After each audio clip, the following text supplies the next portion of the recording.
Hey guys, what's up? Welcome to another episode of the Fit Couples Perspective. Excited to be here with you today. It's a beautiful weekend we've had here. Beautiful weekend. I wish it was warmer, but it's getting better. We get these little teases sometimes and I feel like there's more snow. I feel like there's more snow in our future. Sure. We both lived in Idaho all of our lives, and there always come these days like early spring. Like here we are in February, late February, and we were out hiking yesterday. No shirt on. There's still going to be snow. Yeah, for sure. What are you looking forward to the most for summer?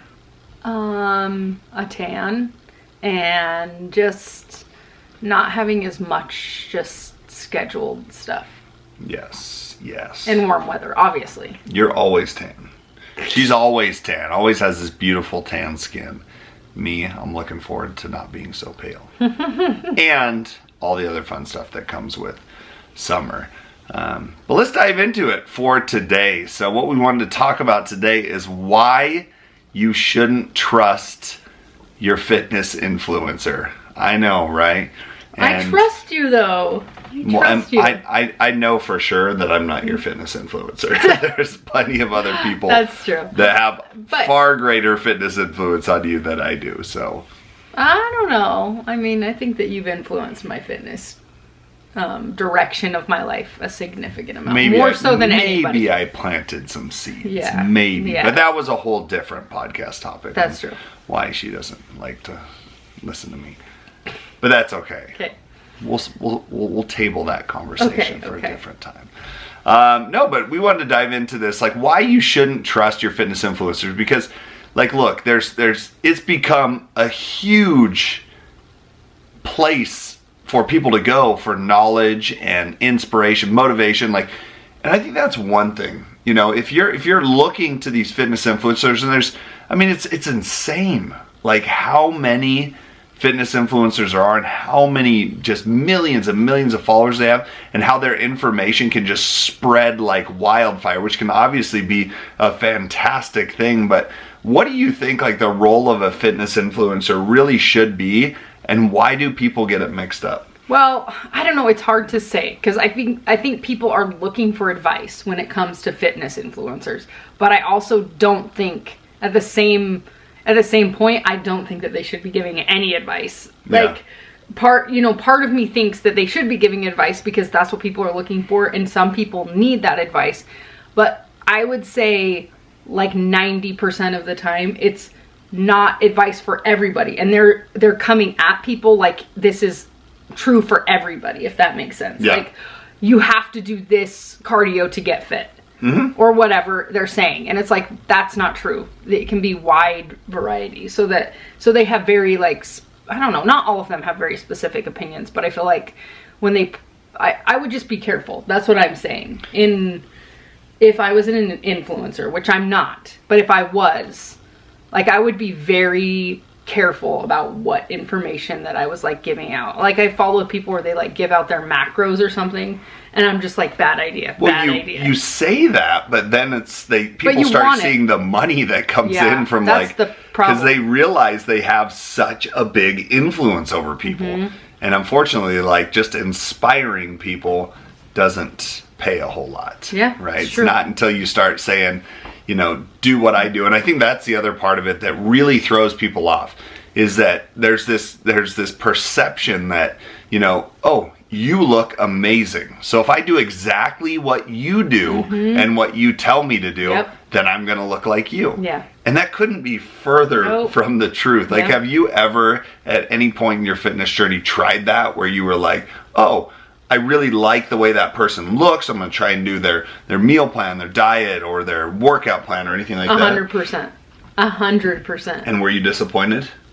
I mean, I wasn't disappointed, but I didn't get what I was thinking. So I think that I always knew, in the back of my mind, that's not how it works. But you always are maybe this is the thing that will work for me, if that makes sense. Yeah. Well, and I think, that's where it's important to start looking for patterns as well, and not just taking one person's word for it. Because the problem is people get so connected to these fitness influencers, and then next thing you know, it's I'll do anything you tell me to do. Just blindly, I will follow you because I just think you're the best thing in the world. And what ends up happening is they end up getting bad information from people that really are not qualified to be giving information. Yeah. I think that that's the biggest thing, is like most of those people are not qualified in any way to be giving the information out that they're giving. And especially like when it comes to nutrition, when it comes to pregnancy, when it comes to, like, I've been always very wary of giving out pregnancy like advice to people for fitness, because I never want to give out wrong. Like, something that worked for me in my pregnancy is totally different than what could work or not work in somebody's pregnancy. Yeah. So I'm like very weary to give people like advice on that.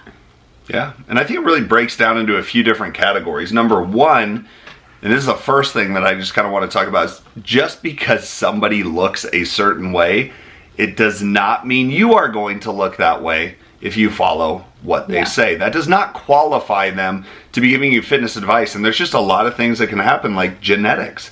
And we talked about that on one. Somebody might just have better genetics than you, and you're trying to follow their workout program, hoping that your genetics are somehow going to magically change. Yeah, but I don't like what you just said. I don't like that you said better genetics. Different genetics. Different genetics, because... Well, it could be better if that's what they want, right? I mean, it's just... They're better to somebody else, in their opinion, is better. Because, like, somebody could have a tiny, like for a girl, a tiny waist and a big butt, and, you know, like, those are naturally big better boobs genetics according to a lot of people, right? But not like every person. And the same thing goes for guys. It's like, if they had genetics for like a big chest, like you see that. Are you trying to call me out like that? I didn't call you. Trying to call me out because she knows that isn't a big chest. Or huge legs. Like, there's just some people that were born with that, and now some people. I get what you're saying in words of like better, but I disagree, because I don't think that that's the right word. Just because it's just like different, because that's what you have to see, is like you have different genetics, and some people have a better genetic for certain things, and then the other person doesn't. Like, your calf genetics are insane. Yeah.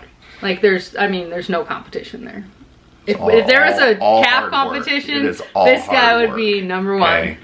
Well, and I like to think of it like this, because people, this is the mentality, is like, I don't want to take fitness advice from somebody who's not in shape, or somebody that I don't want to look like. And while I understand that, it's almost like looking at football coaches. Like, do you see football coaches that are the best football players? No. And even more so, a lot of football coaches may have never even played football. Like, they were never like a football star. They just learned the game, and they know how to coach people.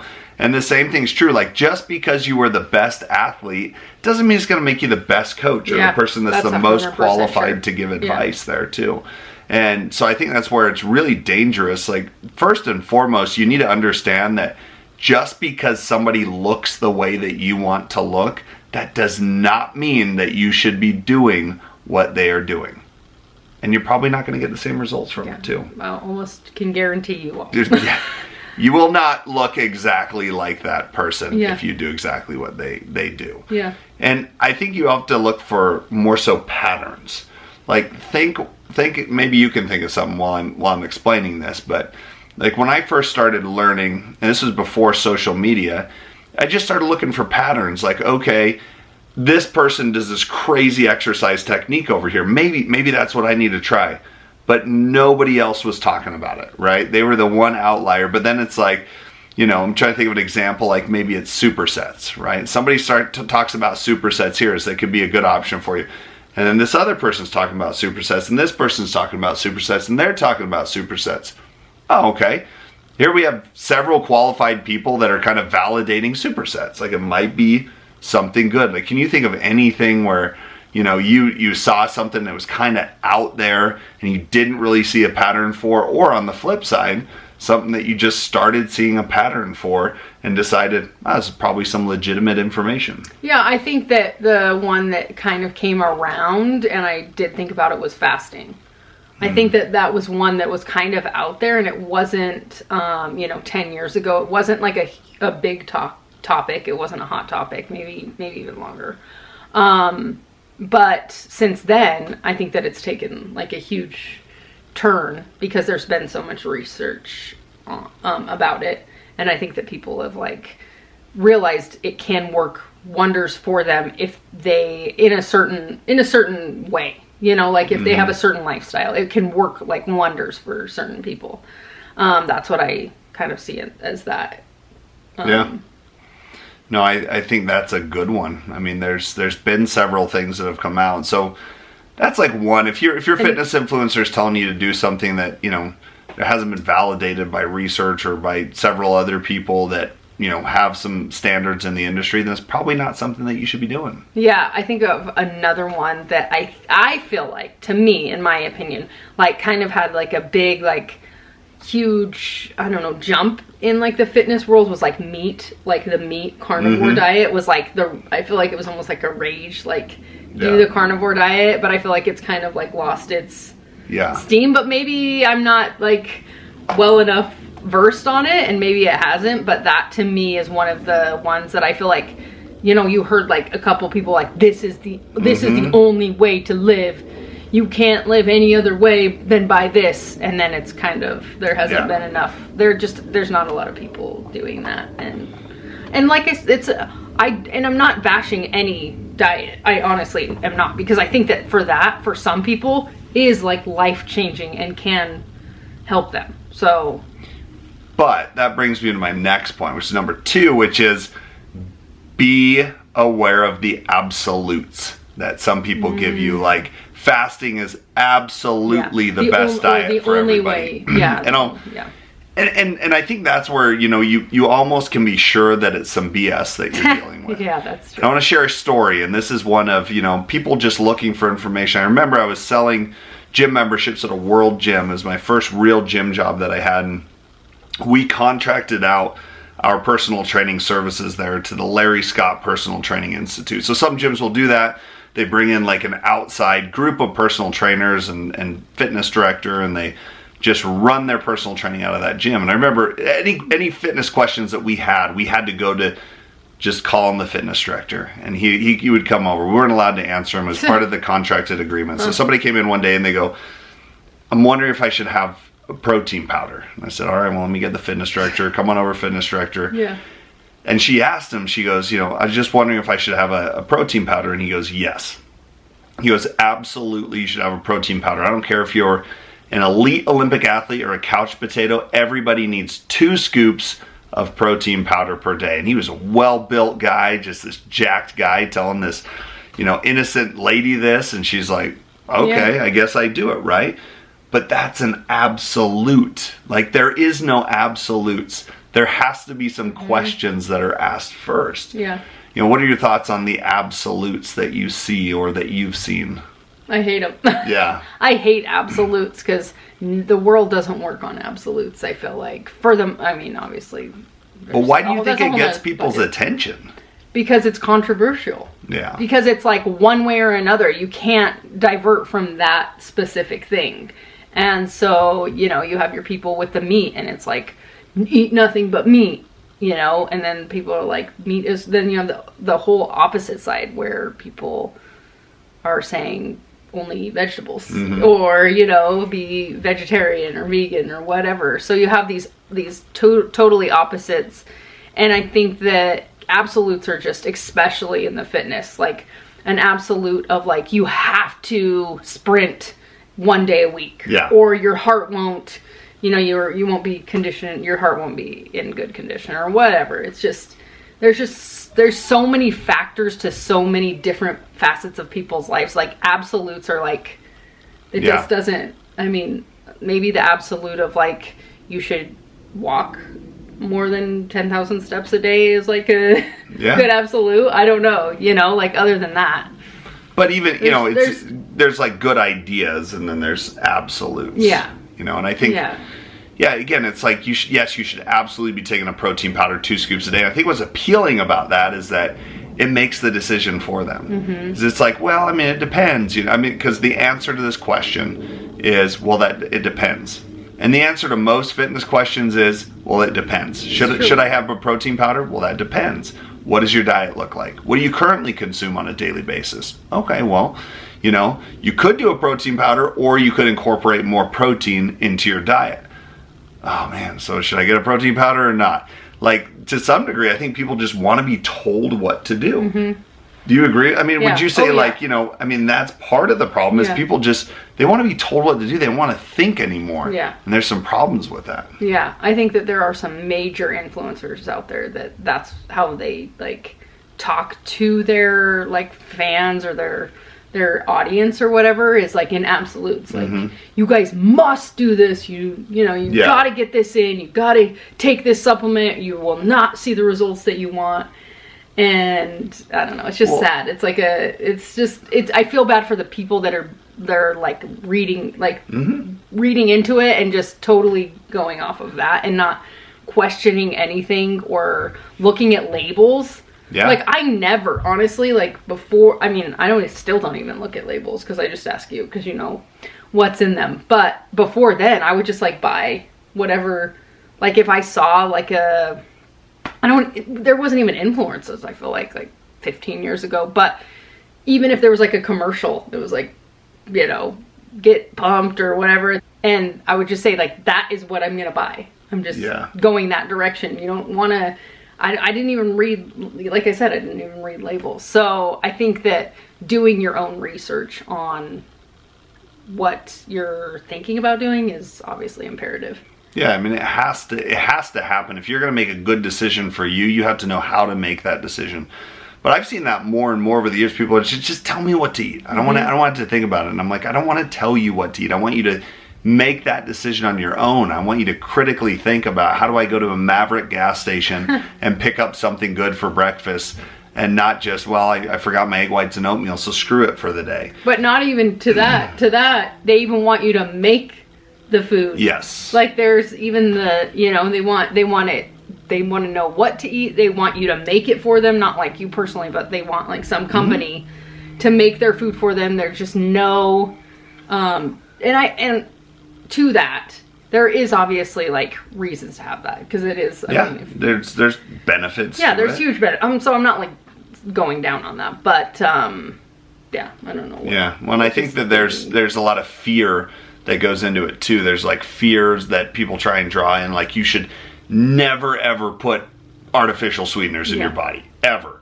You know, and that's one of those absolutes, you know, where really it's like, so you tell me if I have just like a sip of diet soda that I'm going to die? Yeah. You know, but that's what draws people in, is they're like, okay, that's it. Or, you know, gluten, you should never ever have any gluten. No gluten should ever enter your body. And then people are like scared of it, you know, but it's that absolute. And those are the absolutes that I'm saying, don't trust your fitness influencer if they're giving you those absolutes. You should only take this supplement. You have to take this supplement at this time.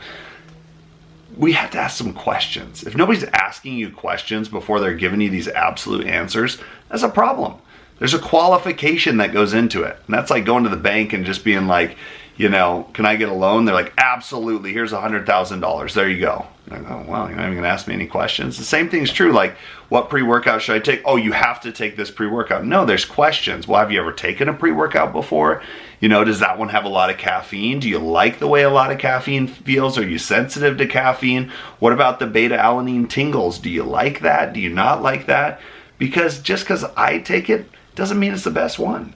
And I'll even get that a lot from people that they'll ask questions to me like, well, what pre-workout do you take? Yeah. And it's like, well, I take this one, but let me ask you some questions first. Like, what's one of the main questions, or think of an example of like a question that somebody asks you that's like, you know, what do you do for this? Or I feel like pregnancy. People ask pregnancy questions. And like I said, I'm very weary to give out pregnancy advice. So I keep it very like neutral and just things that have worked for me, but in like a neutral context, if that makes sense. Like just getting to the gym and not necessarily giving them a workout. Yeah. You know, I'm not going to give somebody a workout. I don't have any qualifications to do that. So I'm not going to, but if you can get to the gym and keep that as a habit, then I feel like that's a win. For me, I feel like, anyway, so there's just stuff like that, like eating. You know, I would give a very vague explanation of maybe how I ate or how I helped like not give into all of my cravings, I guess would be the word. But Yeah, so I feel like pregnancy is one thing that I get asked. And I think people want absolutes on that too. Like, never do this if you're pregnant, or never eat this if you're pregnant. But I'm not going to do that. Or do this exercise when you're pregnant for better labor. And it's like, no, I'm not going to do that. So. Well, and that brings me to my third point. And that's what I want to talk about next. Is like, you should look for influencers that do this. Hey guys, here's what I like to do.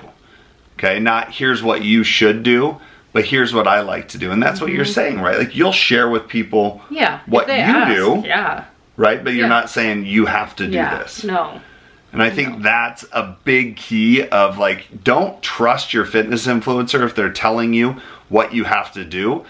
But it's okay if they give you their perspective. And that's like our whole goal with this podcast, right? Yeah. It's like, we're not ever going to tell you guys what to do, or like, you have to do this. This is the only way to get our perspective. And that's okay. Like, I think a fitness influencer, that should be their goal, is like, give you, this is our perspective. Yeah. Right? Here's how we overcome these challenges. Here's some things that we do.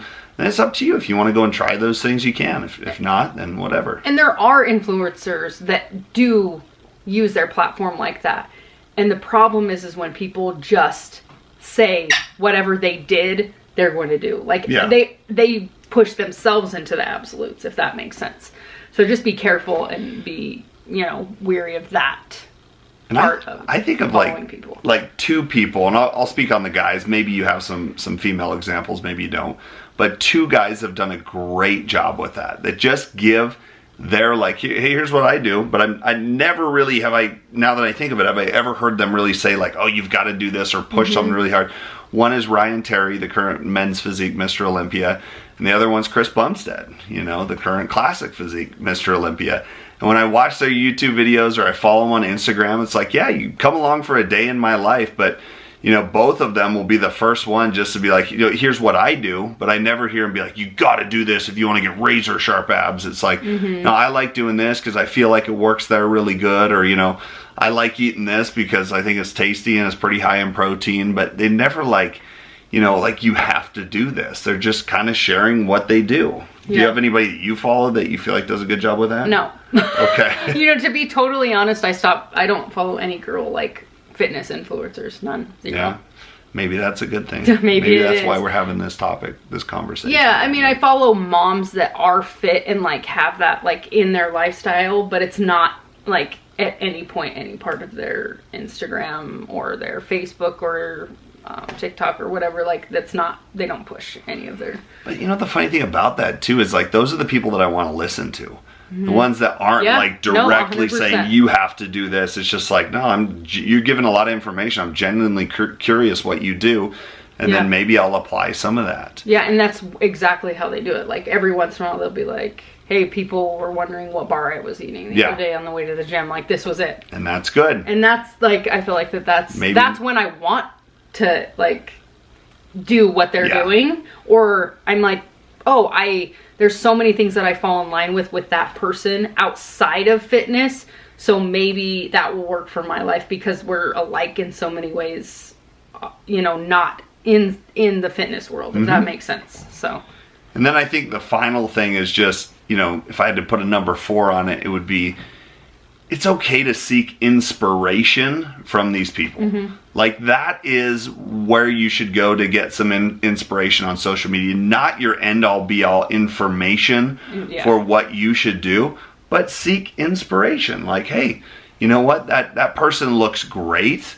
I aspire to maybe look like, have delts like that person, or have a butt like that person, or something like that. That inspiration, I think, is fine. And if you have people that are, creating this inspirational content for you, and you go there for that, awesome. But, not to take on their absolutes when it comes to their fitness advice. So are you saying inspiration over information? I think so.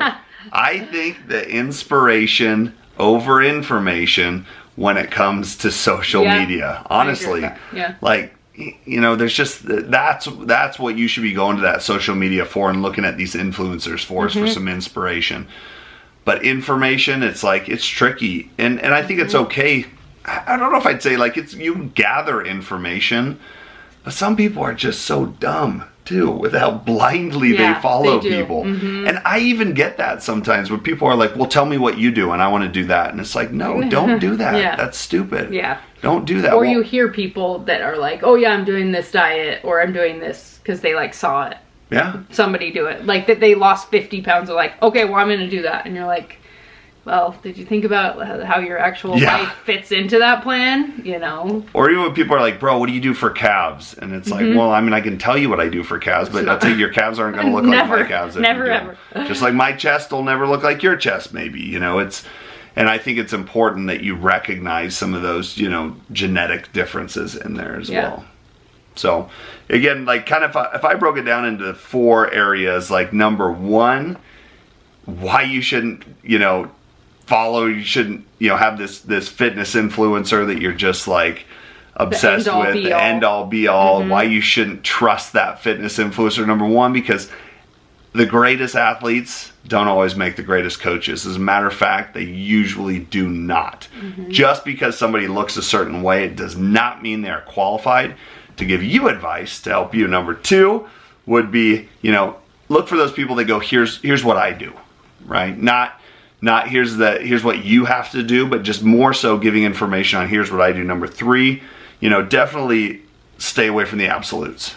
The absolutes are a huge no-no. So if you find somebody that is giving those absolutes, that's a red flag, somebody that you should probably steer away from. And the final one would just be that inspiration. Look for people who inspire you. Look to get inspiration from social media, but maybe that's more important than the information you're getting from them. Yeah, I think those are really, really good things to abide by when you're looking at social media for what your fitness goals are and where to get your information from. Good job. I like it. Good job. I like it. Well, thanks for hanging out with us today. Hopefully that, you know, gives you something to think about when you're scrolling through your social media next time. And we look forward to talking with you guys on the next episode. So please subscribe to our, if you guys haven't, we have a YouTube channel. You guys are seeing it, but if you're hearing and listening to our podcast, you guys should subscribe to our YouTube channel, because then you can see us while we do our podcast.